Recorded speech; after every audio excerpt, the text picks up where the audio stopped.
2019 was an amazing season for Triumph. I mean, coming into the championship fresh, our ambition was to make the racing more exciting, get the racing closer, use the power and the torque of that triple engine to really give the riders an opportunity to show what they can do, to create more overtakes, to be able to use the power to drift out of the corners. And I think we saw some amazing racing last year, some really close racing, probably some of the closest the championship has ever seen. We got 16 lap records out of 19 races.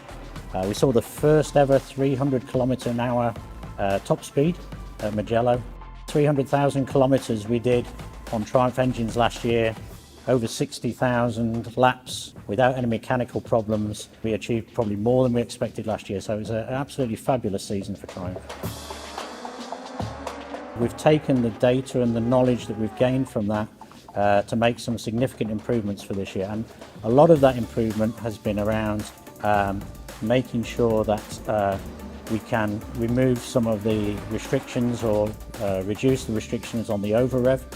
So what we've done is we've changed some of the tolerances on the materials, we've changed some of the manufacturing tolerances just to make sure that the engines are still durable, but it allows the riders a little bit more freedom in terms of how much rev they can use on the downshift. Straight out of the box in Jerez, we were 0.8 of a second inside the lap record. The test in Qatar, we're inside the lap record, and then again in the race, I think we were half a second inside of last year's lap record. Straight away, what we're seeing is the guys are using that additional performance out of the engine, but also they're using the knowledge that they gained from last year to really, push the limits again. And I think we'll see that at all of the circuits going forwards. This year we've launched the Triumph Triple Trophy, an incentive from Triumph to recognise that it's not just all about the race win in terms of demonstrating the performance in Moto2. The championship is based on a point scoring system. So we have 7 points for the highest top speed. We've got 6 points for the pole position, and then we've got 5 points for the fastest lap during the race. There's a prize at the end of the season for the rider with the highest number of points, and we're going to give that prize as a Triumph Street Triple RS 765. This is a superb machine. Obviously the engine that the guys are using in Moto2 is based on the engine in this bike.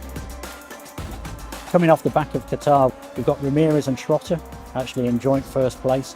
So that just demonstrates it's not just purely about the race winner. The Triumph Triple Trophy is really going to bring a lot of other people into the limelight. Just to be able to get back racing again, it's so exciting for everybody at Triumph. I'm sure it's exciting for everybody else in the paddock. Just to hear the sound of those triple engines on the start line again going round, it's something that we've desperately missed, and something that we're really looking forward to starting again.